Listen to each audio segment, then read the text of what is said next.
Assalamualaikum warahmatullahi wabarakatuh. Nama saya Ade Farsantartika dari kelas 1B Prodi Tardis Bahasa Inggris. Di sini saya akan membahas tentang sejarah bahasa Indonesia. Sejarah terbentuknya bahasa Indonesia berasal dari bahasa Melayu yang digunakan sejak abad ke-7 di kawasan Asia Tenggara.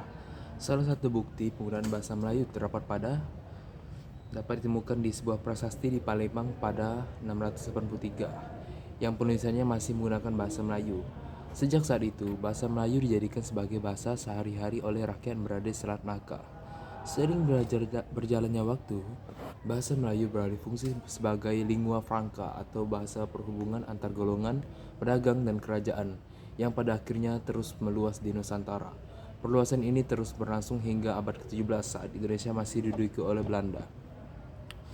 Diresmikan sebagai bahasa persatuan memasuki abad ke-20, rakyat Indonesia merasa membutuhkan sesuatu untuk mengikat mereka sebagai bangsa rakyat pribumi. Kemudian sepakat menjadikan bahasa Melayu sebagai bahasa pemersatu. Bahasa Melayu ini sudah distandarkan oleh para pengguna di tanah air yang kemudian disebut sebagai bahasa Indonesia.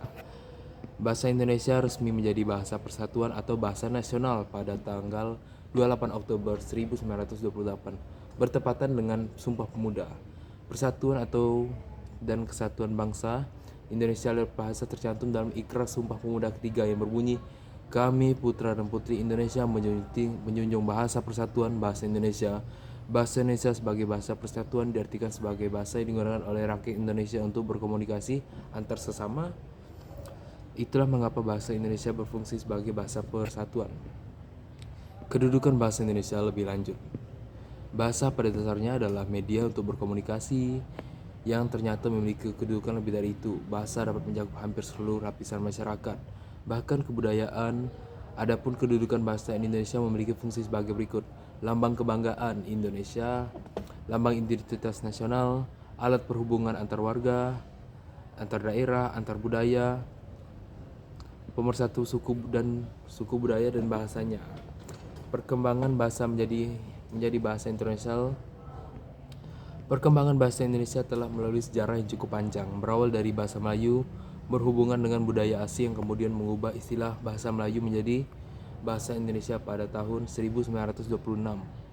Perkembangan bahasa Indonesia masuk dalam 3 kategori, yaitu bahasa pemersatu pada 28 Oktober 1928, bahasa resmi negara dalam pasal 36 UUD 1945 tanggal 18 Agustus, bahasa internasional yang dicanangkan dalam Kongres Internasional 1 Bahasa Indonesia di Jakarta 28 Oktober sampai 1 November 2018. Salah satu bukti bahwa bahasa Indonesia sudah menjadi bahasa internasional adalah adanya tenaga serta buku-buku berbahasa asing untuk para penutur asing. Sekian dari saya. Wassalamualaikum warahmatullahi wabarakatuh.